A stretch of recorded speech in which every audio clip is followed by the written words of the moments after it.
Bismillahirrahmanirrahim. Assalamualaikum warahmatullahi wabarakatuh. Alhamdulillah, alhamdulillah wa syukurillah alladzi ja'ala syahrul siyam wal qiyam wa tilawatil Qur'an syahrul ladzi ja'ala al-'itqa wal ghufran syahrul sadaqat wal ihsan syahrun tuftahu fihi abwaabul jinan syahrun tujabu fihi ad-da'awat wa turfa'u fihi ad-darajat. Alhamdulillah wa syukurillah, kita masih diberikan nikmat iman, nikmat sehat, nikmat di mana kita masih berada di detik-detik hari yang mana kemuliaan bulan ada di dalamnya. Dan insya Allah Allah selalu menjaga dari nilai keimanan kita, dari nilai-nilai keislaman kita dan ketakwaan kita, dilipat gandakan dan diterima oleh Allah Subhanahu wa taala dari apa yang telah kita lakukan dan kita amalkan. Amin amin ya rabbal alamin. Sungguh bentuk yang paling kita rasakan berlalu cepat itu ya, nggak terasa bulan Ramadan ini udah berada di penghujung. Ini di 10 terakhir, detik-detik terakhir ini kita merasa bahwa kok rasanya cepet banget ya.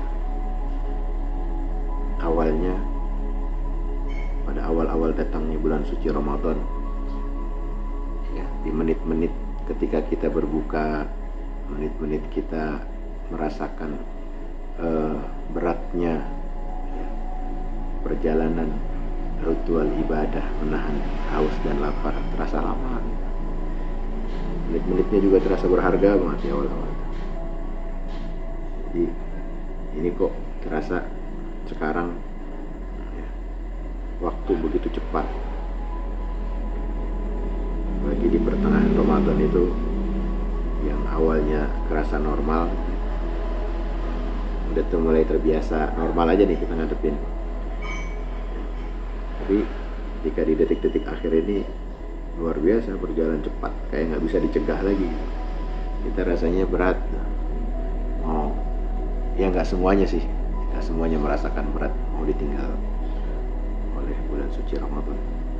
Makanya harus kita tekankan dari nilai kerinduan kita kepada detik-detik mulia dan keagungan yang ada di dalamnya. Ini jangan sampai dengan kepergian kekasih ya, yang diharapkan, yang dirasakan itu berlalu begitu cepat gitu.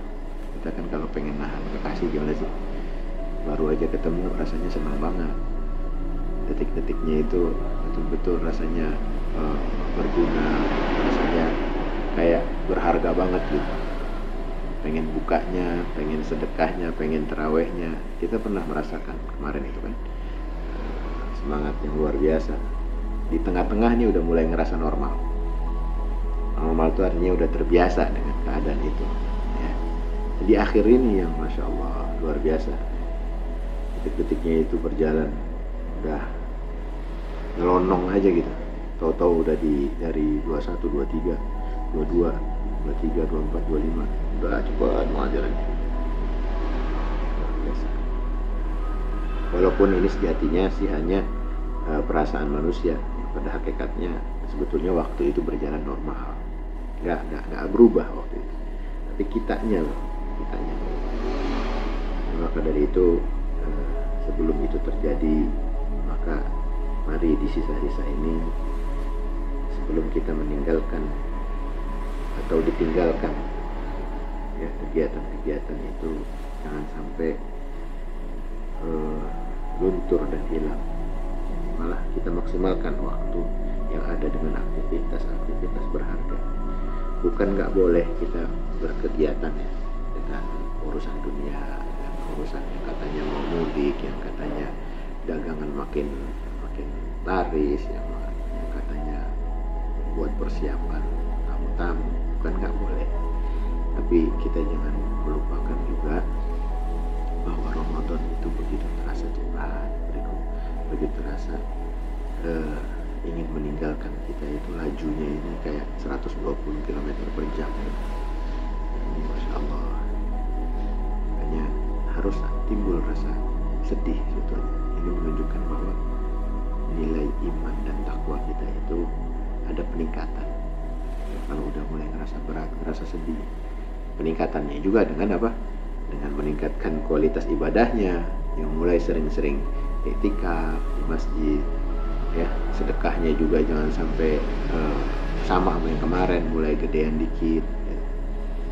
Karena apa? Karena di penghujung ini yang kelihatannya orang biasa, kalau aja kita ngejaga, nah ini rasanya apa? Rasanya kerinduan yang patut dianggap memang kekasih itu adalah sikap kita, bukti kita mengaplikasikannya seperti apa. Itu ada yang dalam hadis ada yang berbunyi mengatakan apa? Laula ta'lamu ummati ma fi Ramadan la tamannau an takuna sanatu kulluha Ramadan. Nah, andai kata umatku mengetahui pahala ibadah Ramadan, niscaya mereka menginginkan agar 1 tahun penuh menjadi Ramadan. Nah ini sering ya diisi sama ceramah-ceramahnya para asatiz. Kita pengen Ramadan itu nggak hilang. Kita pengen Ramadan itu tetap lestari dalam keseharian kita. Jangan sampai dengan di akhir penghujung ini malah kok kegirangannya ini mendominasi lebih besar dibanding kesedihannya. Ya, pada hakikatnya sih girang sih nggak apa-apa, tapi sedih kalau mau ditinggal sama yang dicinta, sama yang diharap, sama yang dirasa dari keagungan, dari keikhlasan, dari ihsannya kita. Nah ini kan ada di Madrasatul Ramadan, ya. Madrasatul Ramadan, yang mana tahu kan tempat dilipat gandakannya kebaikan berkali lipat, beratus-ratus, beribu-ribu, Masya Allah. Ya, bulan yang mana hari-harinya itu dibukakan pintu surga, dibebaskannya dari api neraka. Bulan Ramadan adalah bulan ihsan. Ya, ihsan ini yang merasa diawasi terus sama Allah. Nah ini kita kan kalau mengharapkan 1 tahun merasa ingin dirasa adalah Ramadan, ini satu kerinduan takwa berarti. Makanya gejolak iman itu masing-masing punya respon. Kalau aja orang ditinggalkan kekasihnya responnya biasa-biasa aja, berarti cintanya cinta palsu.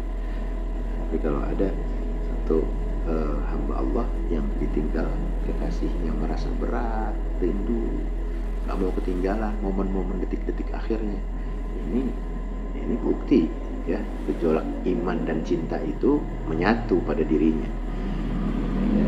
Apalagi kalau sampai ada mengatakan kelipatan dari pahala kebaikan itu di bulan ini yang tidak bisa diukur, bahkan malaikat pun tidak dapat mencatatnya. Ini ada posisi-posisi puasa, ya kan? Karena yang pantas dan patut membalas dan mencatatnya hanya Allah Ta'ala. Ini kan luar biasa, apresiasi madrasah yang luar biasa untuk kita. Ya. Ini bulan ihsan. Ya, kalau kita mendapat momen-momen ihsan di hari-hari biasa mungkin agak sulit, tapi di hari-hari Ramadan, di bulan dan detik-detik Ramadan, ini momen yang luar biasa. Jangan sampai kita kehilangan kekasih yang seharusnya berada di dalam kehidupan kita sepanjang hayat kita. Jadi madrasah ini jangan kita tinggalkan juga setelah terpisahnya kita dari Ramadan. Kok makin ancur-ancuran lagi ya, makin mulai melalaikan lagi. Itu salah satu bentuk juga adalah tidak diterimanya atau tidak minal faizin, bukan pemenang ya, yang kalah berarti ya. Makanya madrasah itu dilihat kesuksesan dia terdidik di bulan itu, maka hasil didikannya itu teraplikasikan di luar Ramadan. Yang biasanya ngomong sembarangan dalam Ramadan, dia udah nggak ngomong lagi. Nah itu bekasnya itu kira-kira dibawa nggak keluar Ramadan?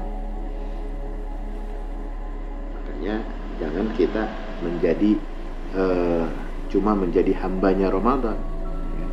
Tapi kita ingin menjadi Rabbani, ya, hamba Allah Ta'ala. Dimanapun berada, maka kita menjadi hamba Allah Ta'ala seutuhnya. Di dalam Ramadan maupun di luar Ramadan, kita tetap menjaga kesucian waktu kita, ya. Kesucian, kemurnian niat kita, keikhlasan, ihsan kita kepada Allah. Biasanya mau minum sembarangan agak berani. Nah, di luar Ramadan juga akhirnya teraplikasikan bukan pada puasa, makan sembarangan, yang artinya yang dia itu tidak halal, yang syubhat, yang meragukan. Ini udah mulai ada yang mengawasi. Ini salah satu bentuk dari madrasah Ramadan yang membekas. Maka kita harus menyikapi, ya. Di detik-detik akhir ini kita minta kepada Allah, di waktu-waktu yang tersisa adalah mustajabnya doa. Kita minta kepada Allah supaya madrasah Ramadan ini membekas di hari-hari di mana kita keluar daripada bulan Ramadan. Dan juga kita harus merasa kehilangan untuk bertemunya lagi dengan Ramadan di yang akan datang di tahun-tahun berikutnya dengan kualitas yang jauh lebih baik lagi dari sekarang. Kita minta sama Allah supaya penantian kerinduan itu adalah tercatat baik dan ibadah, gitu. Itu bekalnya kita. Kalau kita pengen waktu kita terhitung adalah ketemu dengan kekasihnya, terhitung ibadah, terhitung baik, terhitung bagus. Ini salah satunya dengan kita meniatkan diri kita untuk bertemu dengan Ramadan berikutnya jauh lebih baik. Tapi dengan syarat, ya, untuk dihitung itu baik, sisa-sisa ini jangan dilalaikan. Sisa-sisa yang terakhir ini betul-betul kita manfaatkan dengan sebaik mungkin. Mudah-mudahan Allah selalu menjaga hati kita, Allah selalu meningkatkan iman Islam dan takwa kita kepadanya, dan kita menjalankan tugas-tugas yang melawan hawa nafsu kita, ya, mengontrol nafsu kita ini dapat diaplikasikan di luar Ramadan dan terbawa di hari-hari berikutnya atau di hari-hari biasa. Itu tanda ketika qabulnya satu doa, qabulnya satu amalan ibadah, itu dimana dia keluar dari lingkup terbiasanya dia di madrasah Ramadan tersebut di musim-musimnya. Jadi kalau orang sukses dengan kebiasaan di waktu musim, dia tetap manis dan indah di luar musimnya, berarti dia sukses menjadi pelopor atau menjadi pionir bahkan kepada keluarganya, kepada familinya, kepada lingkungannya, menjadi orang-orang yang sukses dan menang, ya. Ini bukti kemenangan yang sejati adalah ketika keluar Ramadan, adab dan akhlak serta perilaku ibadahnya sama, bahkan bisa lebih baik lagi dengan kehati-hatian untuk menjadi hamba Allah yang merindukan bulan-bulan suci di kemudian hari. Maka seyogyanya lah kita menjaga itu, dan Allah akan menuliskan kebaikan hari-hari kita sebagaimana hari Ramadan. Ini harapannya supaya kita menjaga niat kita, menjaga hati kita, dibuktikannya melalui dimana kita mendengarkan tausiah, di mana kita memakai atau mengamalkan apa-apa yang Allah telah perdengarkan atau maklumatkan melalui wasilah ta'lim ini atau wasilah dari maklumat ini, menjadi ghirah, ya, semangat untuk menjaga ibadah kepada Allah Subhanahu wa taala, semakin mendekatkan diri kepada Allah. Nah, itu dengan cara kita berniat tulus di bulan yang akan kita tinggalkan ini menuju hari-hari di mana kita akan bertemu dengan hari-hari, semakin kita meningkatkan diri kepada Allah Ta'ala, mendekatkan diri kita dengan segenap daya upaya. Mudah-mudahan manfaatnya menjadikan motivasi kita untuk di hari-hari ke depannya. Semoga Allah mengabulkan doa-doa kita dan harapan kita, dan diterima amal ibadah kita di dunia wal akhirah. Saya cukup sekian, lebih kurangnya mohon maaf. Wassalamualaikum warahmatullahi wabarakatuh.